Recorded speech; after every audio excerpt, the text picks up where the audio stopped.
I'm the academic counselor with the Honors College, and I'll be kind of serving as the MC for this session, as the moderator. What we'll do is we'll do the student presentations first. We'll spend about 12 to 15 minutes per session, and I'll go ahead and kind of keep a timer. As you're approaching 1 minute to the 15-minute mark, I'll let you know just so you can begin wrapping up. We'll go through all the student presentations, and then we'll finish with a question and answer period for anybody that's in attendance, or any of the presenters that want to ask their fellow presenters any questions. That would be a good time to do that as well. I'd like to thank Dr. Anderson for being here today. Thank you for logging in and being with us in the Zoom world. The first person on my list is actually Miriam. Did you want to go ahead and be the first presenter for today? All right, so my topic was the mediating effects of music in impoverished schools. So just like how music education, fixes what poverty breaks. So my research question was, what are the positive benefits to education to education, behavior, and psychology that a strong music program has on the students in an impoverished school? Um, and basically, I came up with that question based on what I found in my literature review, because there hadn't been much research done on my specific subject, like really none at all. So I had to do kind of a synthesis between research done on poverty and its effect on students, and then research done on the benefits of music education. So poverty, um, when you Google search the definition of poverty, it's really just like the state of being poor. But for the sake of this research, we're defining it as the extent to which one is deprived of resources, and really that goes into like your financial means, your emotional support, the relationships you're in, positive role models in your life. And this has I've written here mental health care, but that also goes into just healthcare in general. And this is mostly just related to students. So students who are in poverty as compared to their more affluent peers obviously have less financial means, but they also have less emotional support because maybe parents aren't home as much due to having to work a lot more, or healthy relationships go away as well because they're just not in those you know I mean, having money really just does buy you better relationships, better people to be around, and your parents are able to spend more time with you, and that's shown in the literature review. Um, you also get more positive role models. Something I found that was really crazy to me is that students um, in more impoverished areas that are going to more impoverished schools get access to a lot lower standard of education than more affluent students. And that's not just because of going to a private school maybe where you're paying for your education, but it also goes into teachers' desire to go to schools where they're going to be able to look good for further applications to maybe become like a professor or something like that. So they're looking for places where they know students are well behaved, there are already good test scores, and they just want that, nice school name on their resume. So they're not really applying to the lower income schools, which means that um, the teachers that are less qualified are getting employed there, which means that maybe someone who's certified to teach maybe PE or something like that is also teaching science, so they're not as qualified to teach those subjects, which really goes into the effect on academic achievement. But also poverty usually means that a student has a less enriched childhood, which means that as they're growing up, they're not reaching the same academic achievements as more affluent students. Um, that that enriched childhood definition there is more like, it's not like, oh, I had a good childhood because I had money. It's more like when you were younger, your parents were able to afford the type of toys that are encouraging brain development and toddlers, like you're putting the triangle and the triangle hole type things. And if you don't have money to put food on the table, you don't have money to buy those type of toys for your children. Maybe you're not able to dedicate the time to read to them at night and things like that. So that really just plays into effect later on in life with academic achievement. Poverty also um, has an effect on the child's behavior. So that ties in a lot to the psychological state. But when I was researching it, I found that there's a little bit of a barrier there. You can make a definition between them, but the psychological state is one of the biggest impacts because the student is not as confident in themselves. They're thinking more about being hungry or something like that rather than being happy and just living a happy childhood. They also and the student that we're focusing on here is more like high school student, not like college student. And the psychological state also comes from the parent not being around as much, so maybe not being able to get that encouraging environment that a more fluent student would receive. Going on, so looking at music as a mediator, and again, I had to look at these as separate entities and not as together, just because there hasn't been anything really looked at so far. Music as a mediator. So there's always, I'm sure most of us know about the Beethoven effect that people like to talk about, where you listen to, Beethoven's symphony before you have a test, and suddenly you've gained 3 IQ points or something. But that's from the research that I've done, it's not true. Students benefit from active engagement in music and not just like listening to it. So in order for music to be a mediator for poverty, you have to be in a band program, be in a choir, be in an orchestra, or maybe just have a guitar. You're taking guitar lessons or something like that. Um, but when you're actively engaged with music as a student, there are cognitive advances. It's emotionally cathartic. A lot of students reported being able to express themselves through music in a way that they aren't with their words. Maybe you're not comfortable enough to tell your friends that you're hungry and home life isn't so good, but if you are able to sing that song about it or play a piece about it, it's emotionally cathartic. It lets you just have like a reprieve from the concerns that you have when you're at home. It also provides an outlet for healthy relationships. So usually in a band program or any sort of music environment, you're going to have immediate friendships because you have something in common with all of your peers. And like band directors or choir directors are really good, healthy role models for students to have to look up to and ask questions. And it's usually a more intimate relationship than with a regular teacher. So there's that, which is also a plus side for mediating poverty. But we're really just looking at the academic side right now. So for methods and data collection, I compiled a list of highly achieving music programs in Texas and Indiana. So for Texas, there were a lot more um, data sources than Indiana, and Indiana was almost like a complete dud. So I have a graph that I included in my paper, but I didn't include it here because it was just kind of um, disappointing compared to Texas because Texas just had so much.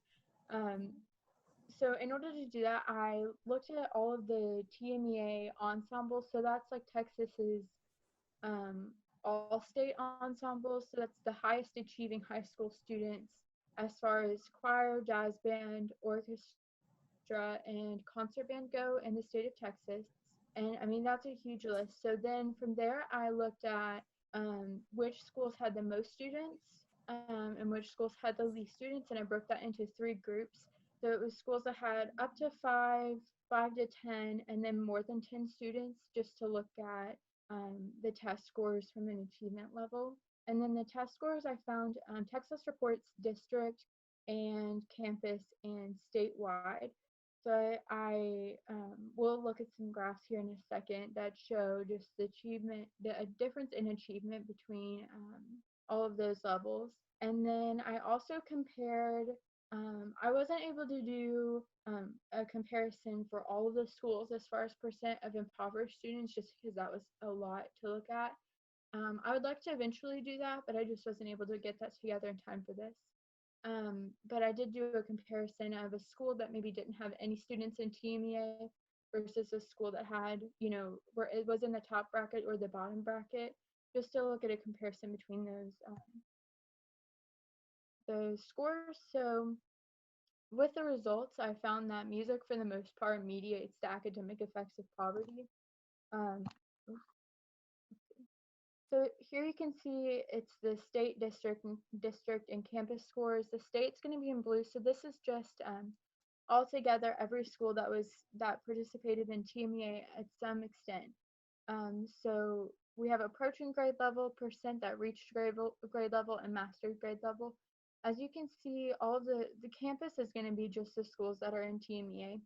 And they didn't master the grade level as much as even state or district levels, but for approaching and percent that reached grade level, there was, they did exceed state and district average. Going on, when you look at the top group of TMEA, so this is going to be schools that had at least 10 students make an ensemble. They were significantly higher than state and district averages at all three levels, which I thought was very impressive. But, so that means that these are the schools that have the most students, so it has the strongest music programs in the state. So they obviously did, significantly better. And there are some problems in this research. There are some holes, and I acknowledge that in my paper. But I think that this gives a pretty good idea as far as, you can't really, as far as what I'm able to do at this point, I can't really go into schools right now and look individually at music programs and decide, what are some aspects that make the program stronger or weaker. But this is the best way for me to, test that. And then here we have the bottom group. This is going to be schools that had 1 to 5 students in TMEA. So again, approaching grade level, they exceeded just a little bit, and at grade level, they exceeded just a little bit.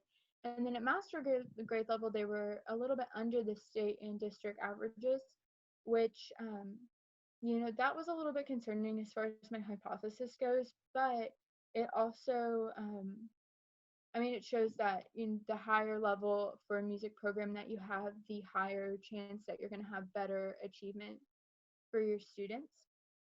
So going on, this is going to be the campus comparison for the top group. So Horizon High School had no students in TMEA, but they have an 83.6% student poverty rate.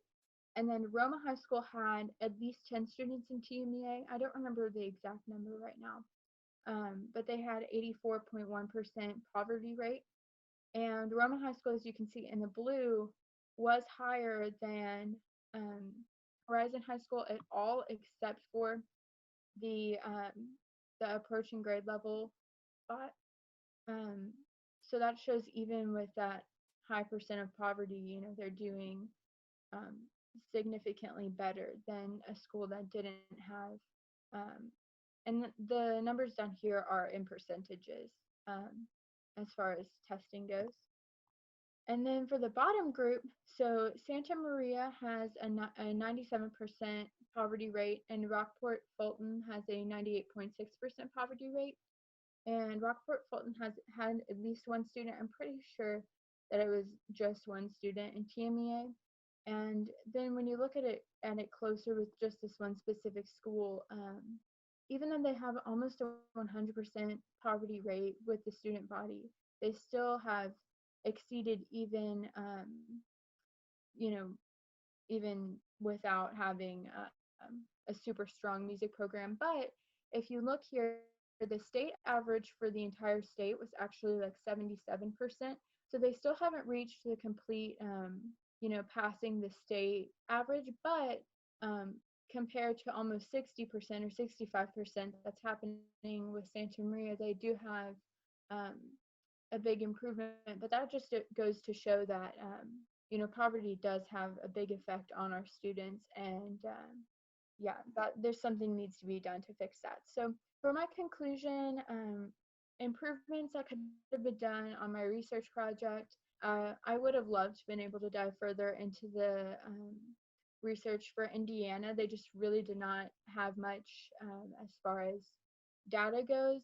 The reason I chose them is because they're one of the big capitals of band in America, so I thought that they would be a really good place to look at, but unfortunately they didn't have much research, so I wasn't able to dive into that very much. For further research, I would like to look at the psychological and behavioral effects that are happening, and make that, two separate projects, but kind of be like a suite of research papers. I would also like to maybe do like a live, band where I take impoverished students and I, survey their psychological state, their behavior in school, and their academic achievement over a time, and see how it improves with active engagement in music. But for right now, this is the most that I can do. So yeah, Excellent. Thank you so much, Miriam. absolutely. Okay. So, JC, did you have a PowerPoint? Well, I did a research paper, but Okay. I can share that with you. I did an outline that I'm going to read off of. No, that's totally fine. You can go either way that you like. Okay. If you just want to read the outline that you put Okay. together, Yeah. that'd be fine. Okay. I'm going to go ahead and start the timer. Okay. It's all on you. Okay. So, what I did was my project's called Building Self-Determination Skills Through Sports for Individuals with Disabilities. Um, so I just really want to start out with the history of the special needs community. And for those of you who don't know, people were treated really badly by society if you were born different. Um, their rights were taken away, and society did not prioritize their interests. So ultimately, there was a trend of overlooking self-determination skills for people with special needs. So self-determination does a lot for just typical people, but it's really important for people with special needs because the most important thing that like a mother wants for their child is for them to grow up and be independent. And so that's the same for people with special needs. We really want them to grow up and be independent. So um, a self-determination for a person looks like goal setting, decision making, and independence. So we really want to focus on like teaching people how to set goals, how they can make decisions on their own, and how they can be most independent. Um, in one of my resources by Akbar from 2019, it says an individual's self-determination provides him or her with a sense of purpose and destiny and can encourage positive outcomes in life. So again, it's just really important that we're able to teach these skills so people can go on with their life and be as independent as possible. So the timeline for the special needs community, I'm kind of going back to where I started. They weren't really accepted through the 1800s and even through most, like halfway through the 1900s. They were institutionalized because a lot of people thought that because they were born this way, almost like they had all these things wrong with them, they couldn't be accepted into society. They didn't see people who had special needs as proactive in our society, as if they wouldn't really help people. So why do we need to put them out there or give them options or career paths and stuff? So un- until 1908, people didn't really see them as progressive. But Clifford Beers, he wrote a book called A Mind That Found Itself in 1908, and that started like this deinstitutionalized movement where people read his book and they were seeing how people were being treated in those institutions wrongly and their rights were being taken away. And so this made people really think about how awful it is to just treat people different, to treat people that way just because they're born different. Um, and so it wasn't until 1975 that the Education for All Handicapped Children Act was passed, which later turned into the IDEA, Individuals with Disabilities Education Act, which it is today. This required all public schools that accept federal funding to provide equal access to free education for children with physical and mental disabilities. And this really changed the game for people with disabilities. This allowed them to be integrated into classrooms, into schools. They didn't have to go to different schools just for people with special needs. They could be integrated in the typical classrooms and get all the appropriate education that everyone else gets. So as time went on, education for individuals developed as well as sports. So the growth of sports, I want to start out by talking about Special Olympics. I'm sure you guys have heard of Special Olympics. It's one of the most awesome things ever. It started out as an awareness movement, but it eventually grew into the inclusive sports program that it is today. In a study conducted by Harada and Cyperstein, they found that athletes most frequently reported their motivations for participation were for fun. 54% of them said that it was for fun, 21% said for friendship, and 13% said achievement. So you can obviously tell that there's greater reasons than just getting active that people are wanting to do sports. The typical person wants to do sports because of these reasons too, and so people with disabilities are able to get into sports and see the reasons why it's important to get integrated with other people and build these relationships. And so over time, for Special Olympics, parents, coaches, and spectators saw positive effects of inclusion in sports. People saw that people with disabilities were gaining confidence. They were gaining this sense of belonging to being something great, really great, being a part of something great, and then they were enjoying all the accomplishments that they were making. So, and another one of my resources was from Goodall, and he writes about the benefits of sports, and he says that boosting self-confidence and improving skills in relationship building, as well as the benefit of working as part of a team, is a huge benefit of sports. And that's, like I said, again, most people who go into sports, they want to build relationships if it's team sports. And then another thing that he writes about is the management of weight through participation of sports, which can often be a concern when students graduate from high school and are living in a sedentary lifestyle. So that's another benefit of joining sports. And then he also writes for fun, social interaction, learning to be competitive, being physically fit, and maintaining good health. These are all really important reasons that people join sports, and they see benefits from all of these. And it's especially important that people with disabilities are able um, to integrate themselves in these things, because they also want to be successful and learn these skills that everyone else is able to learn. So for my own experience, I'm a cheer coach at Texas Cheer All Stars in Louisville. Dr. Deacon, I think she's on here somewhere.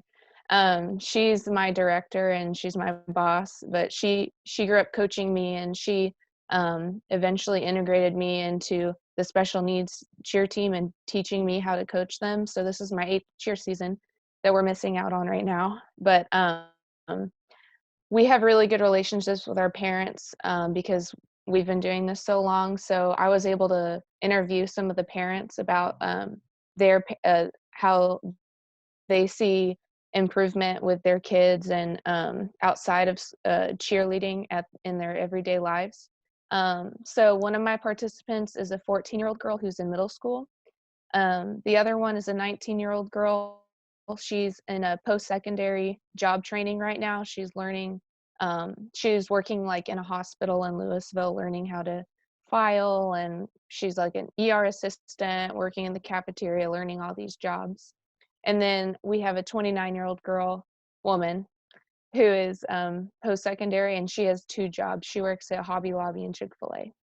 So about half of our athletes are post-secondary or working on their own. But my first question to them was, what are some of the challenges of your athlete participating in sports?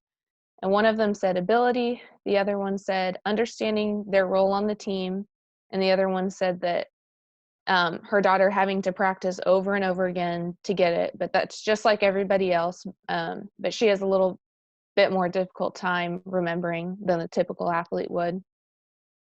So what I concluded from their answers was that these are typical challenges for all athletes, not just people with disabilities. My second question was, what changes have you seen in your athlete and her everyday life since participating in sports organizations like Texas Cheer All-Stars and Special Olympics? And I want to note that one of the girls, my 29-year-old girl, is she's in Special Olympics for gymnastics. The first one said, we see her trying to outdo her friends in her college program a lot because she wants to prove that she can do a good job. The next one said, since participating in cheerleading, our child has been showing more signs of doing things on their own at home in their daily routines. And then the last one said, since she has been involved with Texas Cheer All-Star, she has joined other sports because she has been less afraid of trying new things. So what I concluded from their answers to that was that we're seeing motivation for them to perform well. We're seeing an increase in independence at home and an increase in confidence. And the girl who wants to outdo her friends in her college program, every year she gets more and more competitive the more that we compete. She wants to be competitive in everything she does. I get emails from her teacher saying she wants to be the fastest person to vacuum the room or at school and stuff like that. So she's very competitive. My last question that I asked them was, what is your athlete's favorite part of cheerleading? And one of them said seeing her friends every week. And then the next one said performing with her team. And then the last one said competing and winning medals. And that's my competitive girl. So we're seeing the athletes enjoying all the relationships they've built and competing to achieve things. So they're setting goals for themselves and they're wanting to go and pursue those goals and meet the expectations that they've set for themselves. So it's really important that at our gym that we really do our best to hold them to have high expectations, because we see them actually wanting to, we don't see them blowing off the expectations. We see them wanting to meet those goals and do the best they can. And so to conclude, I just want to say that quality of life is important for all individuals. It's really important that we don't treat people differently just because of the way they're born. And so that's why I chose this project, because it's something that is really near and dear to my heart. And then the goal for all people is to be successful, and skills are needed to be successful. No matter how bad you want your kids to grow up and be successful, they need to learn skills to be successful. They don't just become successful. Encouragement of individuals with special needs to participate in sports provides opportunity to increase quality of life by developing skills that set them up to be successful adults. So it's really important that we encourage involvement in community, involvement in sports. All these things are going to build people up, adolescents, up to what they need to be when they grow up. And so self-determination skills ultimately allow them to make decisions on their own and give power over their life. So it is also important that we teach them to be advocates for their own lives, that just because they have disabilities doesn't mean that their parents have to make decisions for them their whole life. So it's really important that we teach them how to advocate for themselves and to make decisions on their own, just like any typical person would. So thank you. Great, thank you so much. And I don't see Kendal on here yet. Is she? Oh, Can you hear me? yeah, I can. Sorry, it says Stacy on your. Oh, No, you're good. that's I'm not correct. I'm glad the link worked. Okay, so we'll go ahead and turn it over to you. Do you need a screen share or anything like that, or you just have a oral presentation? Yes, I have an oral presentation. I'm just Okay. going to set the timer. Sounds perfect. All right. So, hello, everyone. I am so happy to be here presenting my research. Thank you so much for having me. It is truly such an honor for me to be here today. So, specifically, I examined the ways in which graduate students mentor each other using a model called Critical Communication Mutual Mentoring Model, or CCMM. Communication and social science scholars have examined mentoring in higher education. Specifically, researchers have investigated faculty undergraduate student mentoring, faculty graduate student mentoring, and peer mentoring. While scholars have examined peer mentoring between graduate students, limited research has been conducted regarding peer-to-peer graduate student mentoring as it relates to theoretical models. As Lorenzetti et al. 2019 noted, researchers should examine the ways in which graduate students mentor one another through a peer mentoring relationship. The goal of the present study is to explore the traditional peer mentoring of graduate students in formal mentoring relationships. Scholars have explored 3 different models of mentoring: the traditional mentoring model, the peer mentoring model, and the group mentoring model. This project focuses, however, on mentoring in group or peer mentoring in group contexts. Land et al. 2009 stated that in the peer mentoring model, peers share similarities in career development, mentor one another through a network, allowing for open communication to take place. Peer mentoring offers extensive advantages, including collaboration in academic and social support with peers who are also going through similar experiences. Now I want to talk about my framework for my study, which is Critical Communication Mutual Mentoring Model. The Critical Communication Mutual Mentoring Model, or CCMM, provides a unique framework to explore the peer mentoring relationships in this study. Harakova and Condon, 2018, proposed the CCMM to explore the ways in which both the mentee and mentor learn from and with each other to create a space where critical mentoring occurs. They identify 5 components to CCMM. First, dialogue. Harakova and Compton, 2018, framed the importance of dialogue based in a foundation of critical pedagogy. Within the context of the mutual mentoring relationship, mentors and mentees practice engaging in dialogues in an effort to mutually collaborate in the relationship. Second, identities and culture. Harakova and Condon asserted that when the mentor and mentee share stories about their identities and perspectives on culture, these stories and experiences assist both in understanding how they learn about others. Third, embracing vulnerabilities through self-disclosure. One of the most important components to the CCMM is when mentors and mentees allow themselves to open up and become vulnerable with each other, which then creates an environment in which mentors and mentees trust each other and can learn from previous experiences. They self-disclose and use vulnerabilities, which then leads to a more caring relationship. Fourth, collaboration and collectivity. Given that critical communication pedagogy calls for collaboration, Harakova and Condon also suggest the importance of collaboration in mutual mentoring relationships. When mentoring pairs collaborate often and collectively, the mutual mentors have new ideas and experiences to share while also benefiting from the extensive knowledge they gain from the collaboration. Finally, a commitment to continuous and networked interactions is essential for success on both mentees and mentors.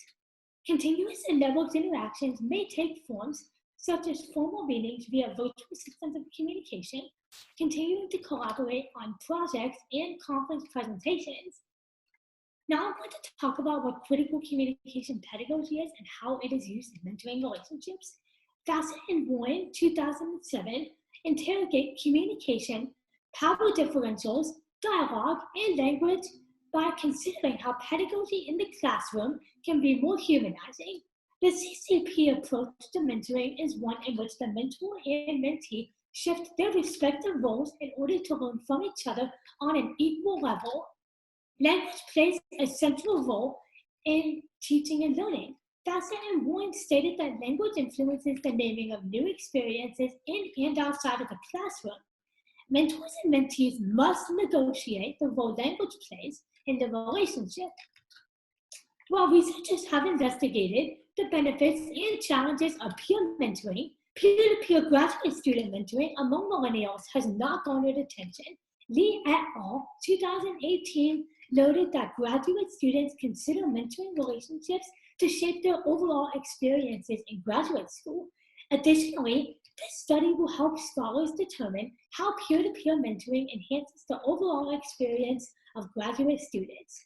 Thus, my project expands the literature on not only peer mentoring, but CCMM and CCP as theoretical frameworks. With that in mind, the following research question was examined. What communicated behaviors related to the CCMM model do graduate students and peer mentoring groups utilize?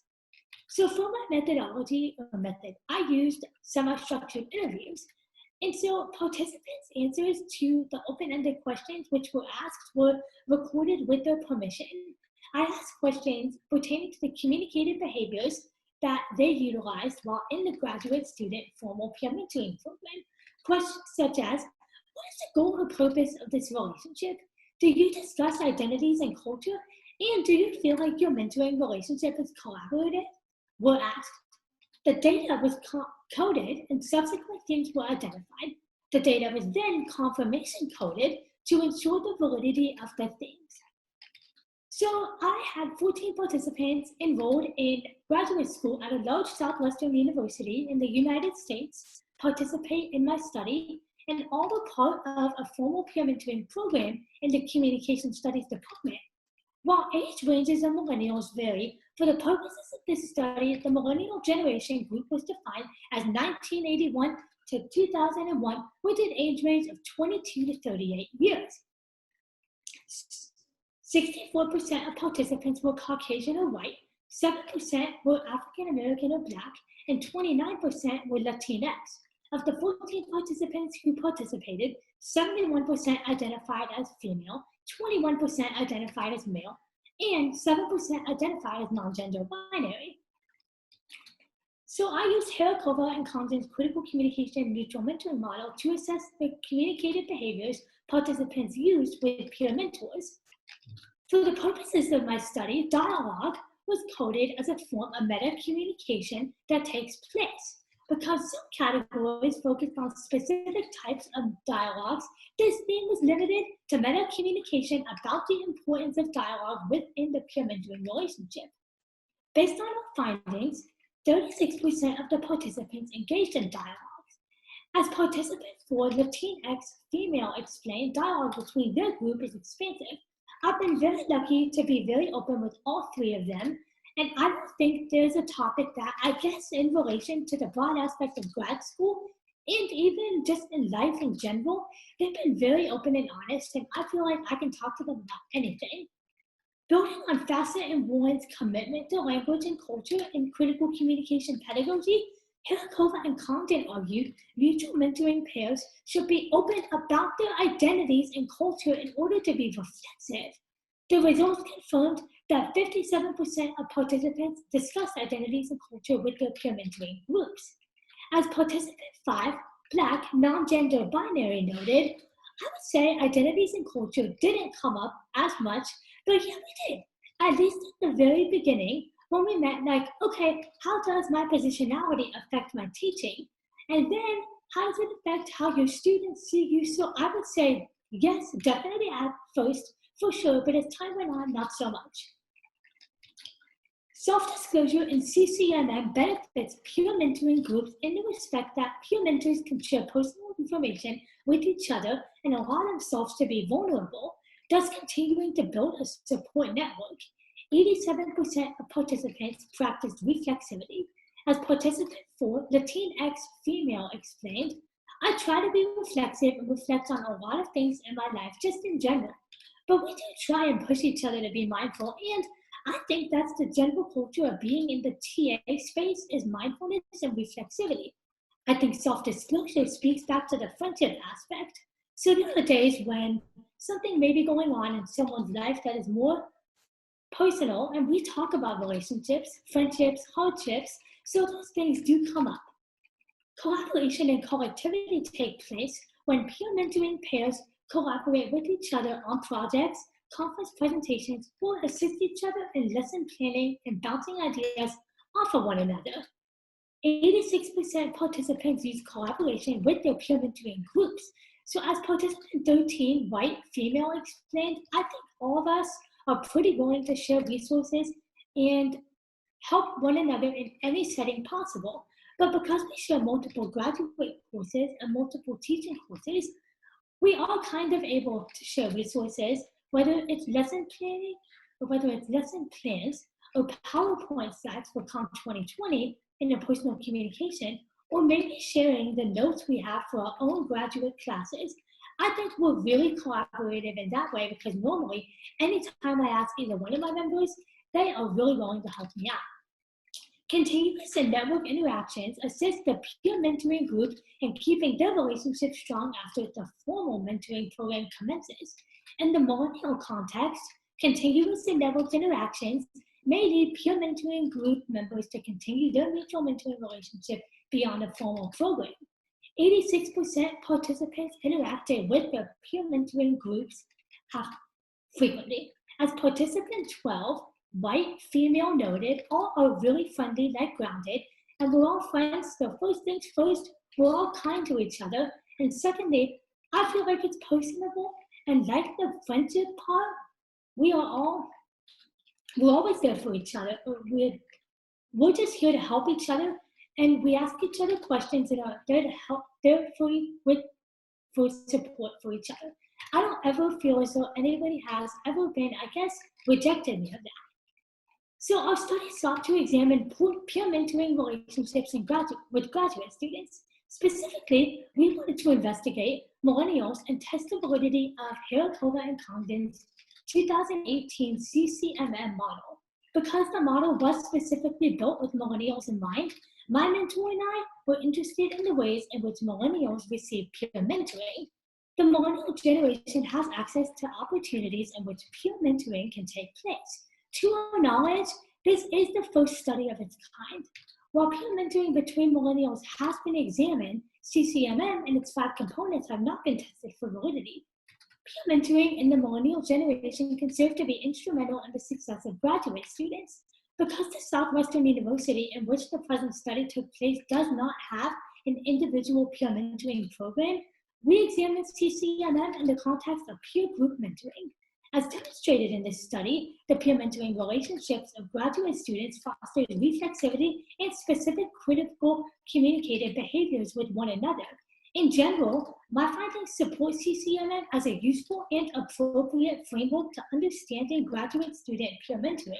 Additionally, what is unique about the millennial generation is that they have found ways to interact with each other that no other generations, such as the baby boomers and Gen X, have not found yet. In addition, Call 2018 noted that the millennial generation has been described as the me generation.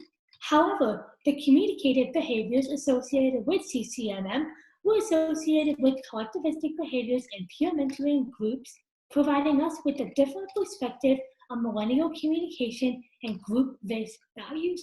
Thank you so much for your time. Excellent. Well, thank you so much. Big round of virtual applause for our student presenters today. Everybody did a wonderful job. I wish we could be in person doing all of these, but unfortunately, we are all stuck at home for the time being. So we have a few minutes. If there's anybody that would like to ask any questions, you could raise your hand. We can call on you if you want to type it into chat. It could be for a specific person, or you can ask a question of all three panelists. But we'll go ahead and open it up real quick.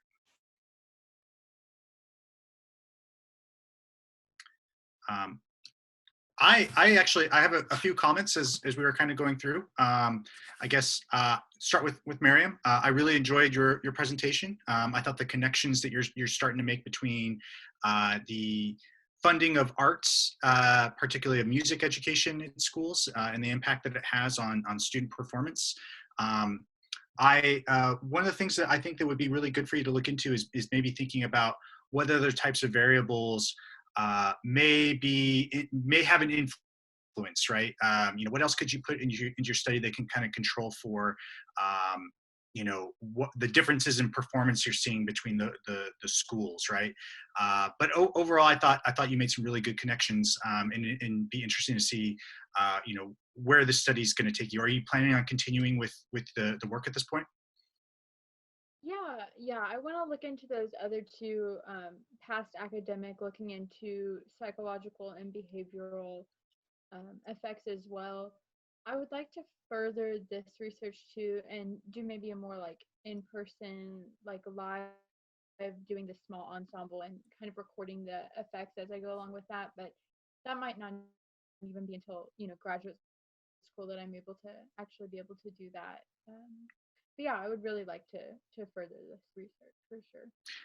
Yeah, I thought it was really interesting questions. And you're kind of taking a very quantitative approach to it, but like the other two student panelists, I think a qualitative project would be interesting, particularly kind of exploring what is it about music education that is assisting these students in being more successful in their other campuses, and a lot of times in social behavioral sciences research.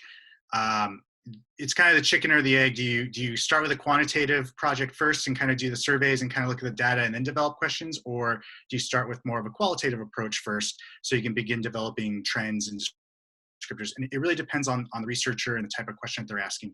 But I could definitely see this kind of morphing into a qualitative project where you're kind of exploring some of those things. And I know we have a few qualitative researchers, many qualitative researchers here today, and I'm sure some of them can provide you all sorts of great feedback on how to take that approach. But overall, great work. JC, I was really impressed with your project as well. I think it's a really relevant, really important topic to explore. And I think, using sports as this way of trying to get an understanding of how folks with special needs develop meaning, help them find identity, help them find a place, I think is really good. I'm really interested in, you kind of talked about two of the questions that you had. Were there other questions that you were able to ask these folks and their parents, or was this just kind of like a preliminary study? Are you thinking about taking it any further? Last year, Dr. Deacon and I, we went to Jamaica and we presented this topic. But I made a video and I actually interviewed our athletes. And so I have that video I can maybe send out as a link. It's really cool. But I would like to further it, but I plan on going to, I'm graduating in December, and then I'm planning to start the graduate program. So that's kind of when I would like to work on it. But yeah, I like the video that we did because it was kind of asking them like what kind of things can they do on their own, what's their favorite part of cheerleading, how does it make them feel, and that kind of stuff. So I really enjoyed interviewing the athletes more than the parents, but it's really important to see just because they're so entertaining and fun. But it's really important to see what the parents see as in a different perspective than the athlete. Interesting. Yeah, no, I think, you know, and especially with cheerleading being such a team-based sport, you know, I mean, Mhm. you really do have people's lives in your hands, you know, every time you perform. Mhm. I'm interested to see maybe what some differences maybe between folks that are more team-based and individual-based Yeah. sports, seeing if there's Okay. any difference in there. I mean, just some ideas I was thinking of when I was listening to your presentation, Yeah. but Okay. overall, yeah, I think really interesting topic. I hope you really, you're gonna be doing the UNT graduate program. Yeah, I'm gonna probably do Angela's program. Awesome.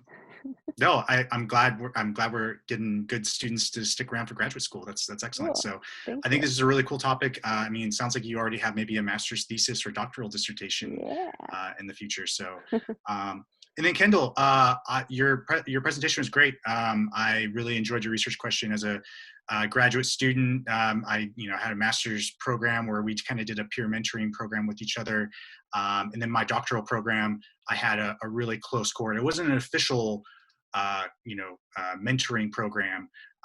But it was, there was a team of us that kind of stuck together from the very first class all the way through. And it was really important and really helpful to kind of have folks that understood what we were going through.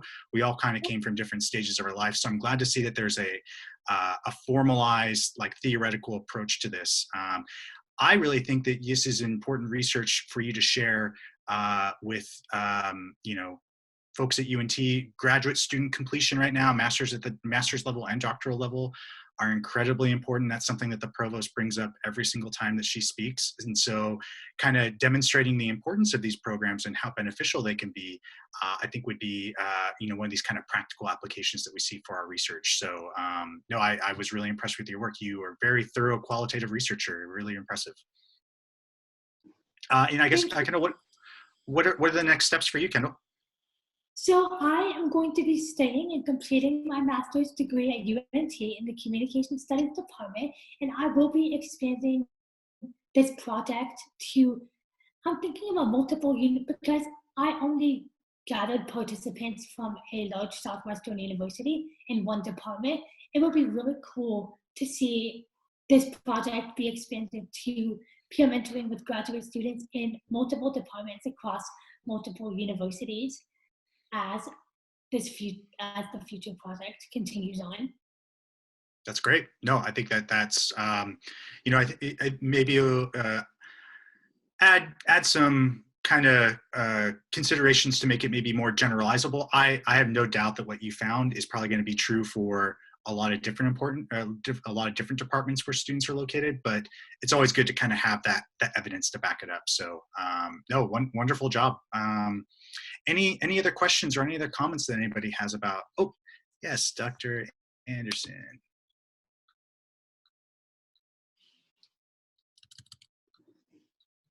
Oh, Can you hear me now? yeah, we can. Okay. All right. That didn't work. So I just wanted to say that I really love how all three of these projects really relate to some aspect of pedagogy or training and development in both a theoretical research-based way, but also an applied, this is how we change people's lives kind of way. And so I just wanted to applaud you all for doing projects that both touch on important relationships to pedagogy or teaching, whether it's in a coaching setting or whether it's in a classroom setting or in a mentoring setting, with those ideas of how can this make their lives better. And so really great work. And I love how all three projects kind of come together. And my question was going to be the one Sean kind of already asked, which is, where are you all heading next? And I'm glad to hear you're all headed to graduate school, because based on these projects, that's where you all should be heading. So I just wanted to say great job and draw that connection. Thank you. Thank you. Thank you. Yeah, no, I think that you've all have a really amazing head start on your graduate school careers at this point. Already having the opportunity to work with faculty mentors, conduct research, and make sense out of that research too. I think the inferences that you've all made about your data, I think, make sense, and your ability to kind of talk about them clearly and concisely, I think, were really remarkable. So good work, everybody. Any other questions or any other thoughts before we end the session for the day? All right. Well, congratulations to all the speakers. You all did great. And we will go ahead and close out the meeting. So enjoy the rest of your Monday. And we look forward to hearing more about the wonderful things that you all accomplish in your future. Thank you. All right. Thank you so much. Yeah. See y'all later. Bye. Bye.